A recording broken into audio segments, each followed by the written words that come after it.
जय जय श्री चैतन्य जय नित्यानंद जय द्वैत चंद्र जय गौर भक्त वृंद। हरे कृष्ण कृष्ण कृष्ण हरे हरे, हरे Ram Ram.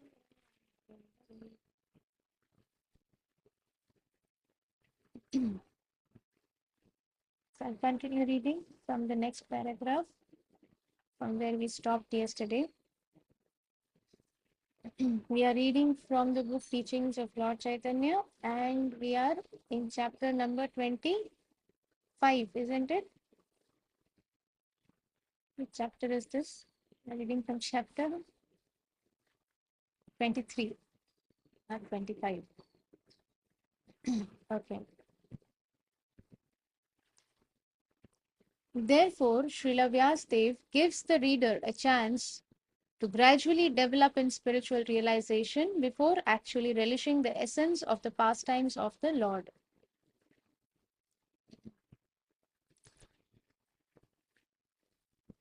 See, in the previous paragraph, in the last line, this subject matter is highly spiritual and technical,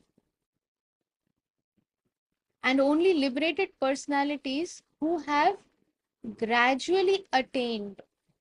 It's not something that will happen in one day or in 2 days. It is a gradual process. So those personalities who are liberated, how did they become liberated? They have gradually attained to that stage of Paramahamsa. Only they can transcendentally relish the worshipable Ras dance.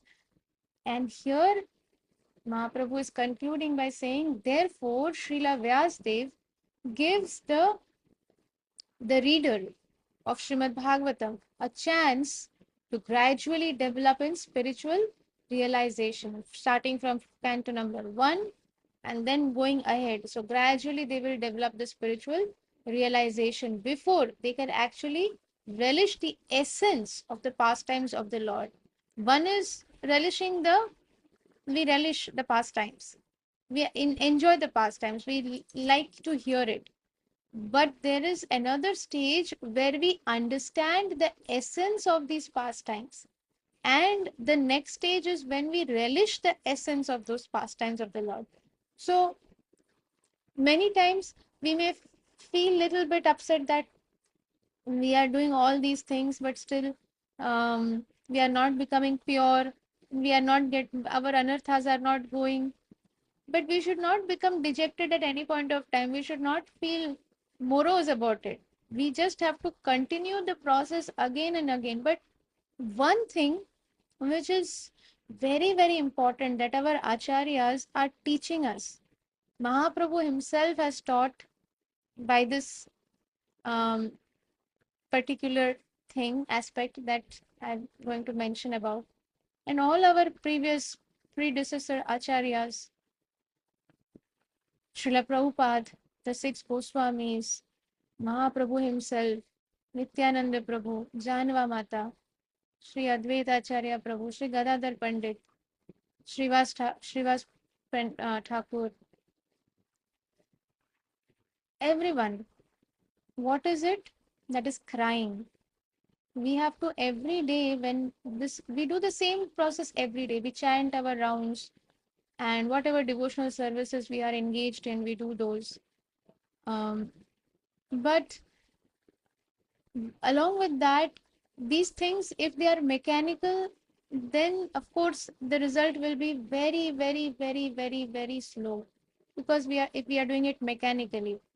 But when we put our heart into it, why am I chanting Golokera Premadhan Harinam Sankirtan? I'm chanting, yes, because Srila Prabhupada has said, because Srila Prabhupada has given me this process. Before that, I was blind. I was walking in the darkness, thinking that I know everything. But actually, I was totally blind, and I was fallen in the pit, in that manhole, in that gutter. Srila Prabhupada lifted me. He sent Srila Gurudev, his very dear disciple. He sent his dear disciple to us to uplift us, to liberate us, to give us that qualification, to give us the opportunity, to give us this great fortune. Now we have accepted it. Here in this process, we have to remember that we have to cry. We have to beg for that mercy, that now we are doing this process, we are following this process. Let it never become mechanical. Let it always be Preeti Purvakam. Because many times that same what is new, that same Hare Krishna Mama, Hare Krishna Krishna Krishna Hare Rama Rama Rama Hare Krishna Krishna Krishna Hare Rama Rama Rama Hare Krishna. At one point that Hare Krishna Mahamantra sounds like some fast what is that Shatabdi, and Rajdhani is going, Rajdhani train. What are we chanting? Sometimes we may not, others may not even understand. Forget about others. Sometimes we ourselves may not even understand. What did I just chant? Going on. So so we have to be very um, we have to be mindful. Yes, we may be chanting fast because Guru Maharaj says, my spiritual master says that if you chant too slow, you are simply daydreaming or you are sleeping. That is not chanting. Or if somebody is chanting way too fast where they can even hear the syllables properly or realize the syllables properly, that is again meaningless. So chanting has to be, whether it is fast, slow, more than that, the important point is that we are completely absorbed in the syllables. And even if we are unable to, even if our mind is getting diverted, then we have to uh, cry and beg for that mercy, that Mahaprabhu, please, Nityananda Prabhu, please allow me to relish the taste. Crying. Srila Prabhupada has cried for the mercy of the six Goswami. Srila Prabhupada has cried it out to them so that he can fulfill the instructions of a spiritual master. We have seen Mahaprabhu crying out, and we have seen all our acharyas crying.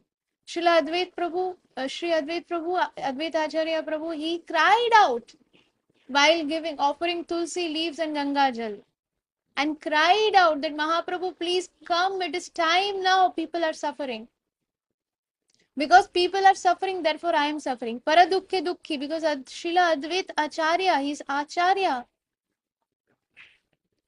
A Vaishnava's heart is paradukhe dukhi. That means because others are unhappy, therefore I am unhappy. I don't have any misfortune or any sadness of my own. It is not that I am afflicted by any kind of sadness, but because others are unhappy, I cannot take that pain. Therefore they call out. And for ourselves, because we are ourselves in pain, therefore we have to cry out for ourselves that we are in pain. And that pain is because we are materially inflicted. The pain is that we are not able to understand that we are in pain. The pain is the separation from the Supreme Lord. The pain is separation from Mahaprabhu. But because we are not realizing it, therefore there are no tears coming.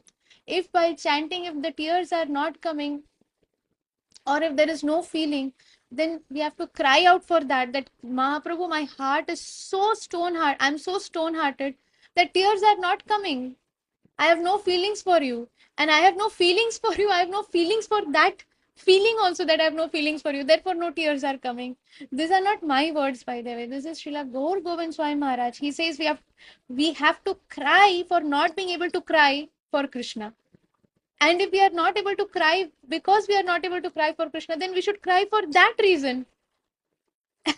So cry for crying out to Krishna. When we cry, that's when Mahaprabhu immediately, Nityananda Prabhu immediately, they look at us, Are,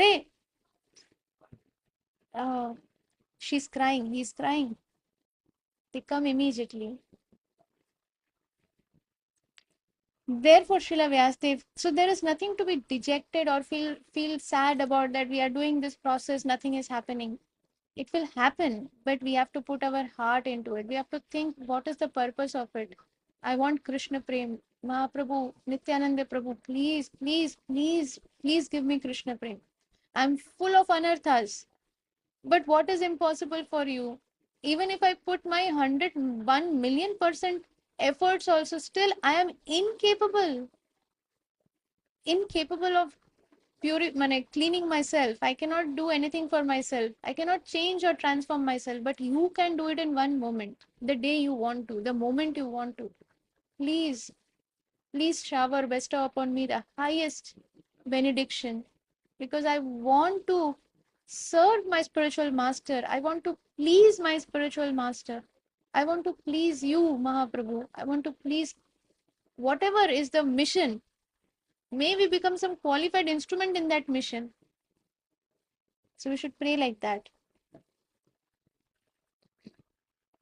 Thus, at the beginning, Srila Vyasadeva purposefully invokes the Gayatri mantra with the word Dhimahi.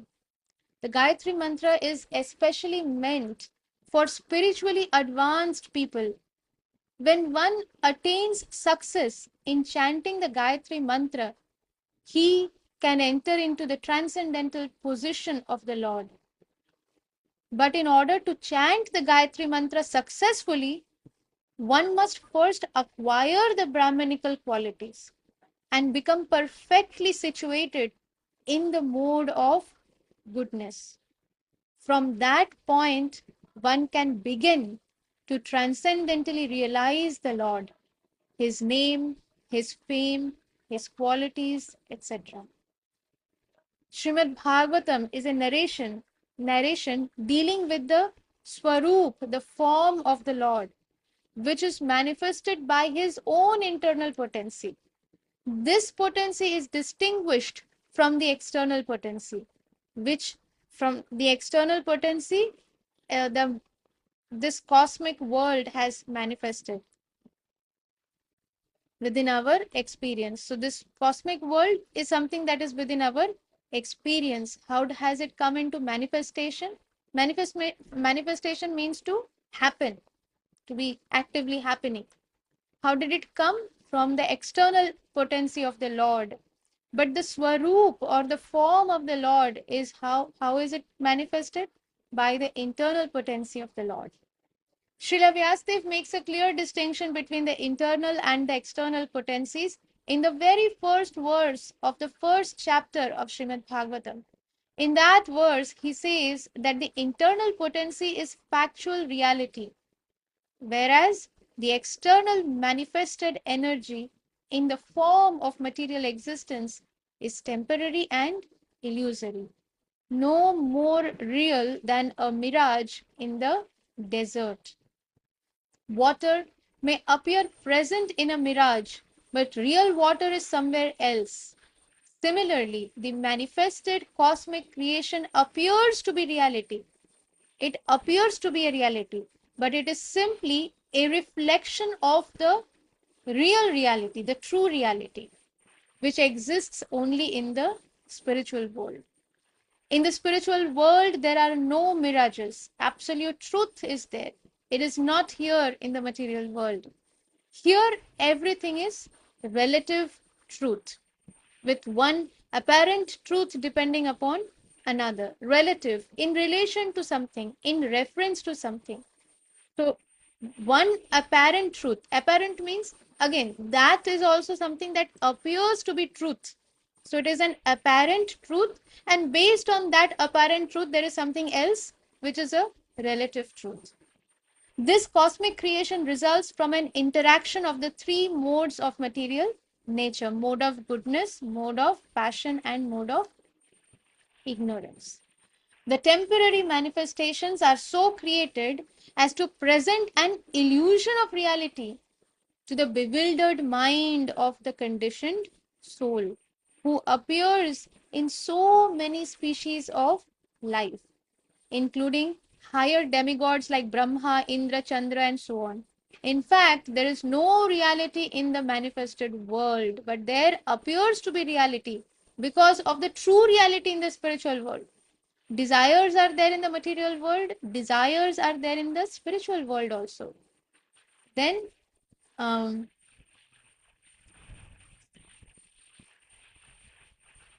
so everything that is happening in the material world is actually coming from the spiritual world.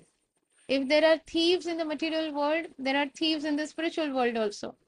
If there are animals in the material world, there are personalities who or and living um, spiritual living beings who are in the form of animals in the spiritual world also.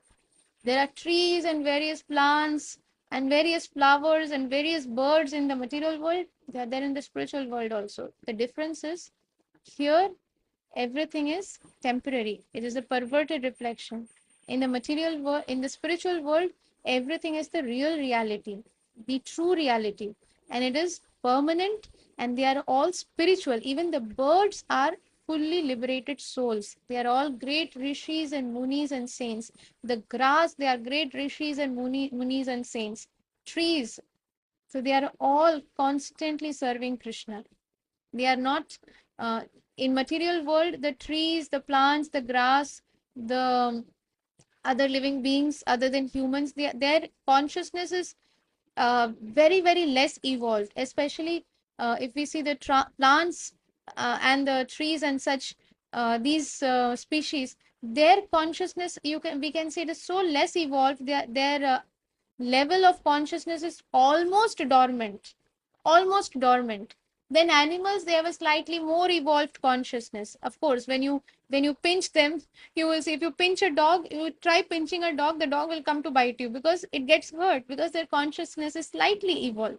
So like that. Or if you try to, even the birds, the consciousness is evolved to that extent.